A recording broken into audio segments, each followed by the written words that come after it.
Next, from Springfield, we head to the House floor for a debate over Senate Bill 1947, which would reform the state's school funding formula. This runs about 40 minutes. All right, thank you very much, Mr. Speaker, ladies and gentlemen of the House. House Floor Amendment number 5 to Senate Bill 1947, which becomes the bill, represents a school funding reform agreement between all 4 legislative leaders and the governor. The amendment contains the provisions of Senate Bill 1 with adjustments that I will describe momentarily. There are no changes to the following items, which Republicans had previously requested, so the hold harmless provision is left alone. Third-party contracting is left alone. Inflationary measures that were in SB-1 are left alone. Accounting of TIF and PTEL funds within the school funding formula, no changes there. No changes to the regionalization factor. In other words, there's no cap on regionalization. There's no diminishment of collective bargaining rights. CTPF legacy considerations within the formula exist. CPS block grant considerations are currently within the formula exist. Removal of the pension considerations with the formula for the remainder of the districts, and the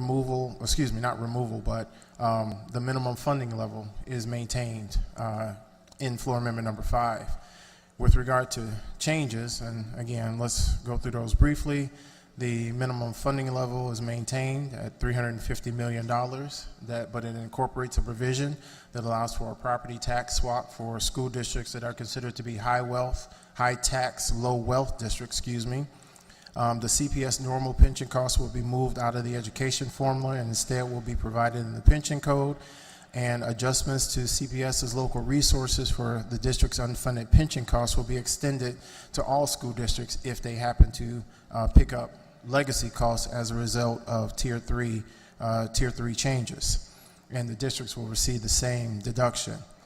With regard to mandate relief, there is a streamlined waiver process in which all 4 of the legislative leaders will review school district waiver requests. If 3 of the leaders flag a proposed waiver, it will go through the current General Assembly waiver process. If a waiver is not flagged by the leaders, then the waiver request is approved. We know that generally the General Assembly approves most, if not all, waivers, but this will create an expedited process that will deal with the vast majority of the waiver requests. With regard to physical education, schools will have the ability to reduce daily PE to not less than 3 days per week. And additionally, individual students in grades 7 through 10 will be able to seek an exemption from PE. Currently, that waiver for students exists for grades 11 and 12, and we are extending it all the way down to grade 7. As far as driver's education is concerned, school districts would be able to use a third party to provide driver's education without going through the waiver process. Other, what we would call non-formula issues, property tax reduction referendum. So therefore, if 10% of registered voters sign a petition, a referendum question can be brought forth at a consolidated election to reduce a school district's educational tax levy by a maximum of 10%.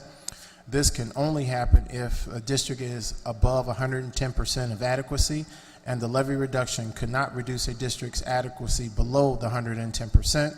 If a referendum is brought forth, then the question cannot be posed again for the following 2 consolidated elections.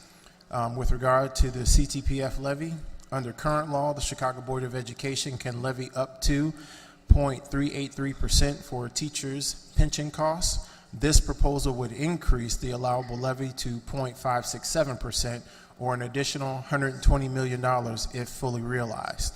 A TIF reform commission will be created to study and make recommendations to the General Assembly on changes to the tax increment financing that happens within municipalities. And then lastly, and I'll be more than happy to take questions after that, there will be a tax credit for scholarship donations. A tax credit would be created to incentivize donations for private school scholarships. Individuals or businesses could receive a 75% tax credit for each dollar donated, for which they cannot receive a federal tax deduction.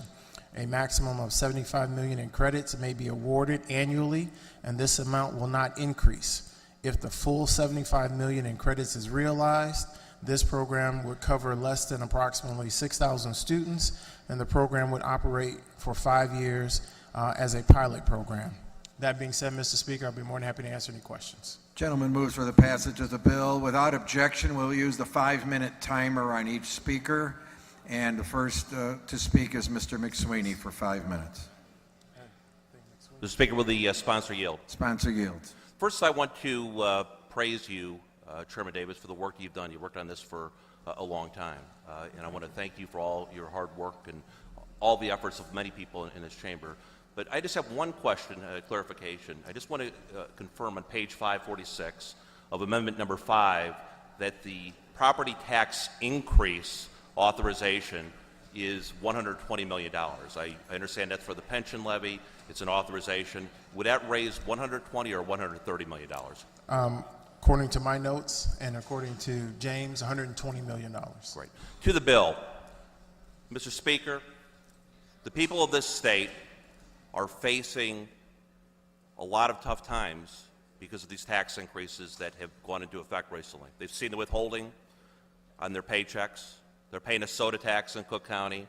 They paid their property taxes recently in August and September, and we're losing people in this state. So my concern is that we are going to adopt a generational change in the way that we appropriate and allocate money. We know that this will cost, to meet the adequacy standards, about $7.5 billion over the next 10 years, at the maximum. It could be a little less than that. I don't know where we're going to get the money. We have $14 billion of unpaid bills. I support the scholarship grant, but that's going to cost $75 million a year. That's $750 million. So what I would prefer is that we actually cut spending to pay for that. I don't know where this money is going to come from. And I say to my friends who represent the great city of Chicago, by the way, the city of Chicago is a great city. There are a lot of people running around politics criticizing Chicago, but we need to make sure that we're reforming CPS. So I say to my friends, again, who represent the city, can your taxpayers really afford another $130 million property tax increase? Because that's what this is. We can play games with the words and authorization. And I say to my friends on the Republican side, we've had a governor running around for months talking about a bailout, and we're actually going to give Chicago more money. Turns out a few minutes ago, Frank Clark, the president of the board, said it would be $450 million more for the city of Chicago. So I don't understand, with $580 million more, what CPS is actually going to end up doing with this money to ensure that we put it in the classroom. That's the problem. It's paying for pensions. It's paying for administrative costs. So this is a property tax increase for sure. This is a Chicago big dollar, $450 million increase for sure. And I have other fundamental problems with the bill. This does nothing overall to ensure, under the new formula, money is spent in the classroom. It does nothing to reduce administrative expenses. Doesn't even require a consolidation study by school districts. And the most important part of it is it does not require a cut in property taxes. So while I applaud the work of many, I think our leader Jim Durkin has done an outstanding job dealing with a very difficult situation because, as we know, this is basically a done deal in the sense that the BIM passed, and you're stuck with a formula that's going to cost $7.5 billion over the next 10 years. So I stand for the taxpayers today and say we cannot afford $7.5 billion. We cannot afford more property taxes. I urge a no vote. Mr. Pritchard for 5 minutes. Thank you, Mr. Speaker. To the bill. Ladies and gentlemen, we have been discussing adequacy and equity in education funding for almost 200 years. You go back to 1818, the delegates at that time were uncertain how we were going to provide for a good education for everyone. And certainly we can all agree that the current formula that we have that has been created since 1997 doesn't give us the kind of equity and adequacy that our children need to become successful in their career and in their lives. So we need to do something different. And what has been put together and is the foundation of this bill is the 27 elements that are proven to be best practices for educating the needs of our students. The formula also comes up with an adequacy target that for the first time tells residents in a school district how much they need to invest to get their students to an adequate level of education and to be successful. Those elements in and of themselves should direct us to say that this is a good model. And when we had difficulty looking at SB-1 and other bills that have come before us, we have had partisan discussions about what's the right direction to go. So as we look at 1947 in Amendment 5, we have a bill that has been crafted by our leadership and by several of us on negotiating committees appointed by the various leaders to try to come up with a bipartisan solution to the many issues we're facing. And by definition, a compromise includes things you like and things you don't like. We've heard some of those, and certainly in the debates from those outside the chamber, we've heard about a lot of those issues that some people don't like. But we have to look at what other legislators are looking at to get their support for this bill. And as we look together at the things that Representative Davis outlined that are in this bill, we're finding that we're supporting local district choice to use the dollars that we're putting into the system that will move us closer to our constitutional requirement that we pay a majority, the people of Illinois pay a majority of the cost of education. If we follow this model for the next 10 years, which is the model that has been outlined, we will be at that adequacy level of 50%. And that really ought to be a driving force in our decisions on this bill today, is it's moving us to provide the resources that students need. It's moving to deal with the challenges that our school districts have. It allows the school districts the independence to decide what's best for their communities. And it brings us to a better system that is more adequately funded. It provides for some choice in property tax relief. Certainly it's not as much as some would like. It's more than others would like. It's what you might call a compromise. And certainly as you look at the waivers and the mandates that our side of the aisle has been talking about, because our school districts are talking about it, we move in that direction as well. So there are pluses and minuses in this bill. And I would just ask is that we really look at how this is going to impact the resources and the education in our district, how it's going to move us more towards adequacy and an equal opportunity that builds a more educated workforce, that will attract jobs, that will keep jobs in our state, and that will help grow our economy. Because as has been mentioned already, we are heavily taxed in Illinois. It's time to grow the economy, grow the revenues of this state without taking more from the residents that we have. And this bill gives us that opportunity of a better educated workforce, some property tax relief, some benefits that both sides of the aisle have been asking for. So I strongly advocate for a positive vote on this issue. It's going to be game-changing, and it's going to move Illinois forward. I ask for your support. Representative Davis, I appreciate the work that you've done on this. I know this has been a long-running issue that your committees have studied. You probably heard more hours of testimony and input into this issue than probably anybody in the General Assembly, and so I commend you for the work that you've been able to do on that. I have a few questions to talk about, just to look through some of the details and some of the aspects of the bill that we're looking at today. The first question is, I think it's important that when we're looking at a formula like this, that not only drives how dollars will be spent in this fiscal year under this appropriation that was passed last month, but also how it will affect districts and education spending in years to come. What kind of adjustment factors or escalators are included in the formula to help make this adjust and adapt to changing situations in the future? In particular, teacher salaries and support staff salaries. The escalators are designed to realize what the real cost of providing education is, and those escalators are designed to help measure that as the formula moves forward as we continue to fund the formula.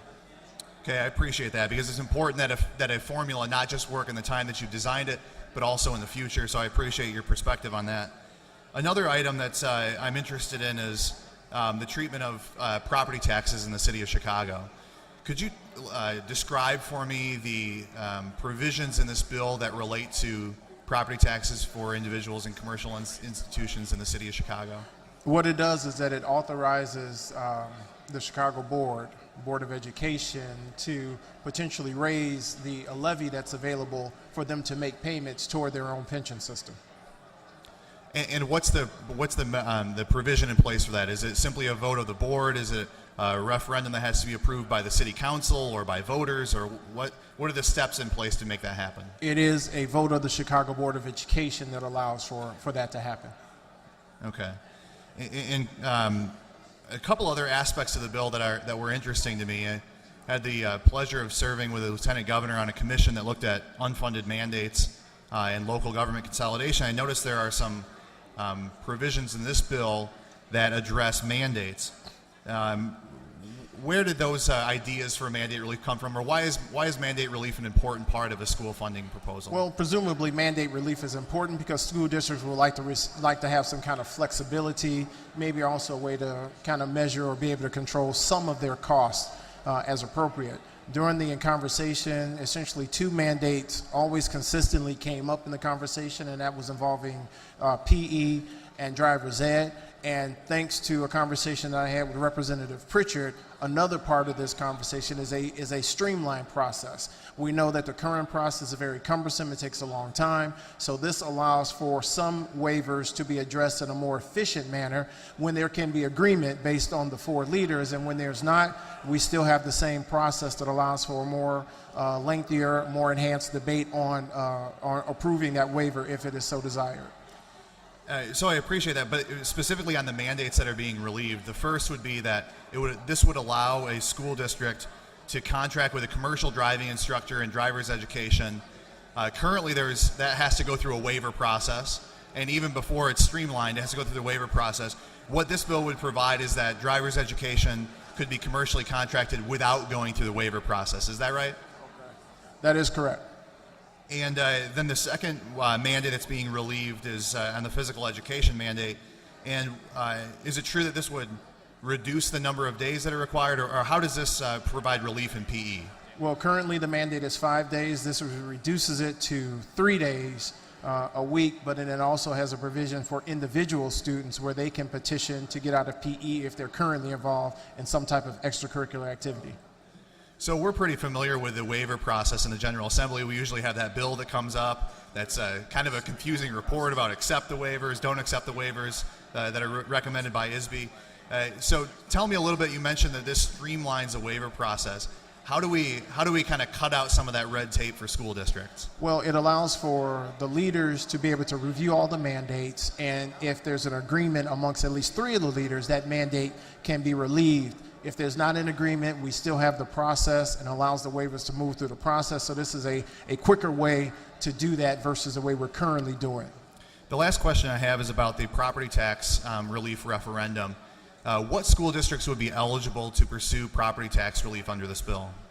Districts that are currently above 110% of adequacy.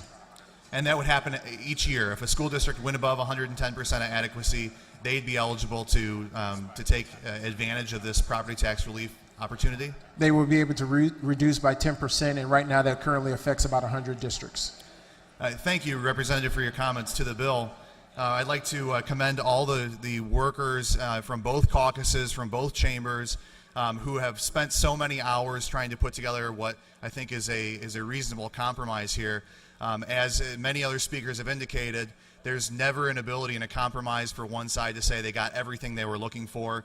Sometimes an issue that you wanted to have addressed wasn't addressed. Sometimes things don't go far enough. Sometimes they go too far.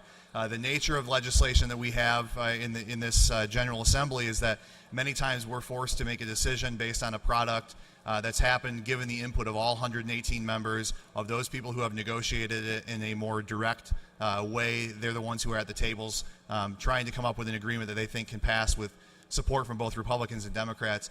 I'd like to commend the representatives on both sides who have worked in this issue. I think we have a fair compromise here. Again, it doesn't do everything that we're looking for it to do, but I think it's a step in the right direction, and I encourage support for this measure. Thank you. Mr. Reich for 5 minutes. Thank you, Mr. Speaker. To the bill. I've been listening to my friends from the other side talk about this bill, and I find it highly ironic that they've got a bill that gives them 90% of what they want, but they're still not in favor of it. I'm not in favor of this bill as it's written either. There's a lot of stuff in there I do not like. I don't like the idea of legacy costs being used to reduce local capacity, which will give the city of Chicago's public school system an additional $40 million a year. I don't like that. I don't like, honestly, I don't like the tax credit program, because I believe if we're going to provide for school choice in this state, and there is no bigger advocate for school choice in this state than I am, I believe that we ought to stand up and give school choice out of money that we have appropriated here. To blow a $75 million hole in the budget immediately upon passage of a budget that has cost many people their careers, I cannot support that. I would much rather see something done that is being done like in Arizona and Nevada, where parents are given state appropriated money and told, go educate your kid the best way you think. However, now, to the bill. There are things in the bill that I think move us forward. The first one is the property tax swap. It's small, it's inadequate, but it's going to give districts, especially in the south suburbs, Waukegan, Zion, it's going to give them a taste of what it's like to have a property tax bill that is actually going down a cut. At the expense of state money, yes, but that's something we're going to have to deal with because property taxes are completely out of control. This is a beginning step, and to Representative Davis specifically, I will say this. I think when the districts that are in your district start to see the benefits of this, they're going to come clamoring to you for further relief in that regard, and I will fully support them, and I will support you as you come to us and say, let's do this. The ability of the authorization to the city of Chicago to blow through its PTEL limit, in effect, to get more money from its property tax its property taxpayers to pay for its own pension plan. I think that's a good move, because I think that what we're doing now is we've stuck the camel's nose under the tent flap with regard to how property taxes should be assessed in this state and what limitations should or should not be placed upon them. I don't agree with a lot of the things in this bill, believe me. I spent all weekend agonizing over this. But overall, it's a bailout for the city of Chicago, yes. You're getting money that other districts are not going to get, yes. But your pensions are now going to be paid for in the pension code where it belongs. And the day is going to come when we're going to do a pension swap, a pension shift. And the Chicago Public School System is going to go to the Chicago Teachers Union instead of spending 2% of your salary toward pensions, you're now going to have to pay the same way everybody else does in this state, and that's 9%, and they're not going to like it, but you know something, that's too damn bad. It's time that we started treating pensioners, employees who are on public pensions, the same regardless of their zip code. So overall, this is not a good bill. This was not a good bill when it came back here as Senate Bill 1. I didn't like the I didn't like the formula, the funding model to begin with. I don't. I think we can do this better. But this is the bill we're going to have, and we're not going to, if we blow this up and Senate Bill 1 goes down and everything else goes to hell in a handbasket, we're going to have to go back and renegotiate this, and I do not have any confidence that we're going to get a better bill than we have right now. Therefore, I reluctantly will hold my nose and vote for this bill. Thank you, Mr. Speaker. When I said earlier we only had 2 speakers, I did not see Mr. Wheeler's light. So Mr. Wheeler, for 5 minutes, will be the last speaker on this bill. Thank you, Mr. Speaker. Will the sponsor yield? Sponsor yields. Well, I want to thank you. You know, I had some discussions online, offline about this issue. The last 2 times I spoke on this floor, I implored us as a body to work together, to not just continue to build pressure, but rather build consensus. In some form, I think this is what this particular bill in front of us has done and taken that shape. So with that, I want to ask you just a few questions so I have some clarity about how this works and the role that I might ultimately play in it. There's some questions about transparency regarding the tax credit for the scholarships. Can you answer a couple questions for me, please? Please, go right ahead. So one thing that was brought up was where this money goes and how do we ever track it? Don't the SGOs have a role to play in that as far as reporting and how that works within SB and the Department of Revenue? Can you walk me through how that you intend that to work? Well, the SGOs actually will administer the program. I believe they will be the repositories of the resources. But they can only do that once they have been vetted by initially the Department of Revenue to make sure that they are an organization in good standing, that they are not-for-profit, that their board members don't have any other particular conflict. So there is a high level of scrutiny that will come along with this, because I would argue the advocates want to make sure that the dollars are going to be administered appropriately. Thank you. Would there be based on what's in the bill and what ultimately could become statute, would it go through JCAR then for some rules that would administer exactly how those procedures would be followed within the agencies and such? Oh, I would imagine the Rules Committee, the JCAR, Joint Committee on Administrative Rules, will have a significant role in working to try to determine exactly how this process will work. And that would have to move relatively quickly in order for us to have this in place by the time we want to see these scholarships being administered, and to have those who are going to invest in these programs know that their monies are going to get the tax credits properly, and that this process runs smoothly and effectively, but with some level of transparency. Well, certainly, that's what JCAR will do for us. Now, mind you, this will not start until the next school year, so 2018-19 school year, and I'm not saying that there is a ton of time, but there certainly is adequate time for the JCAR to come together to make sure that the rules are appropriate and adequate for this program. Well, I only say it because I know my friend Leader Lang does not favor emergency rules, and we want to do the rule process properly. So I'm just making sure it's on the record that we intend to move this quickly so that it has a chance to take form when it should take form, if people understand before this begins. So there is a level of transparency that people are concerned about. I understand that part of it. I agree with that.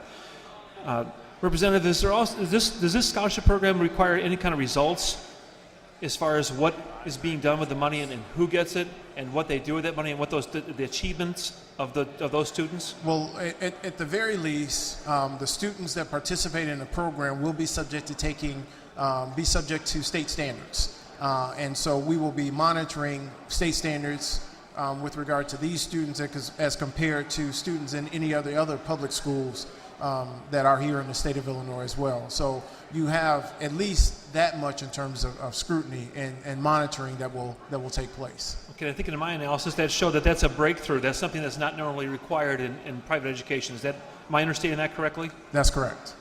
Thank you. With respect to the scholarship, the students who get to receive the scholarships, we're trying to drive these opportunities for kids who are part of potentially low-income families. That's what this is all about. This is not going to go to any high-profile, high-income families, that we hear about all the time that go to private school. This is a different model, right? This is going to go for low-income kids that need this kind of help, to get this opportunity, I should say. Yes, not only are there income requirements, but students who are in what would otherwise be classified as failing schools will also be eligible for participation as well. So that's still in line with the thinking behind what this evidence-based model is supposed to help us do, right? It's supposed to help us drive money toward districts that have, low-income concentrations. This is also another way to help low-income families, and kind of in concert together, we're doing the best we can as a state to move the ball forward for those low-income families. Is that a fair and accurate representation? It is. Thank you. Thank you, Representative. I appreciate your answers to the questions to the bill. Ladies and gentlemen, this is a rare opportunity in my tenure here for us to actually look at what we could call a bipartisan success. We haven't done a lot of that lately. It's time for us to step up, help our kids, help our teachers, administrators, families, and get something done for Illinois. Thank you. Mr. Davis to close.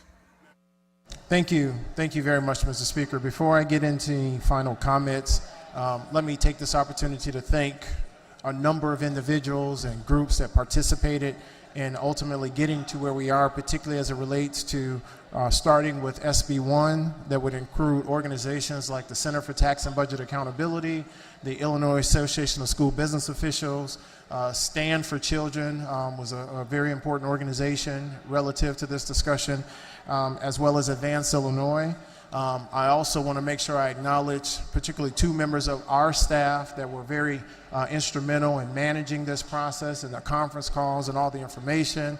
And that is, of course, Jessica Basham, our Director of Appropriations, but more importantly, the young man standing behind me to my right, Mr. James O'Brien, who has certainly proven himself to be one of the standout members of our staff here on this side, deserves a great round of applause for everything that he's done. There are a number of members that were a part of this process, and going back to our initial negotiating team that includes members from both sides and both chambers, particularly Senators Barrickman and McConkey, Senator Lightford, Senator Menard, especially Senator Menard, who's been shepherding this process for the last 2, 3, 4 years, who really got the ball rolling on getting us down this path. Here in the House, of course, along with myself, you have our Leader Curry. Representative Bourne was a part of that, but I'd be remiss if I really didn't take an opportunity to acknowledge again Representative Bob Pritchard, who has been a real stalwart in trying to get the right thing done here in the state of Illinois as it relates to school funding and all of his work. The streamlined waiver process was his brainchild, and we were able to at least get that as part of the final deal. And when all else fails, of course, we have to thank our leaders that worked together on this bill, the compromise. However you feel about it, again, that's what sometimes it is, and we've acknowledged already that sometimes compromise is when nobody necessarily walks away with everything that they want, be it 90% or otherwise. And we've heard back and forth about how members feel about certain parts of this compromise. And again, you'll have to vote how you feel you should vote with regard to this. So again, our primary objective here is to make sure that we do something different here in the state of Illinois. One member who pointed to a number of South suburban schools and talked about how much money they're spending and their tax rates. Well, unfortunately, they don't have the benefit of the area that she has. If they were in her area, they wouldn't be spending nearly as much money. So I don't know how you chastise these districts for doing everything that they can do when you're in a district that has plenty of wealth, plenty of business, and plenty of money in order to spend on school districts. So let's not get too far off base with why this is important. We have talked for a very long time about an evidence-based way of funding schools here in Illinois. So members talked about transparency. The evidence-based model is transparency, ladies and gentlemen. It creates a mechanism where we can track all of the dollars that are going to school districts to make sure that at the end of the day, that their outcomes are being measured up against the amount of resources that they receive. That's what an evidence-based model is, and that's what it does, and we are proud to have put that forward. Let's take the vote. On this question, there are 46 voting yes, 61 voting no, 5 voting present, and the bill fails. Ladies and gentlemen, the Republicans will go to caucus in room 118 immediately. Democrats will go to caucus in room 114 immediately. The House of Representatives will be in recess to the call of the chair.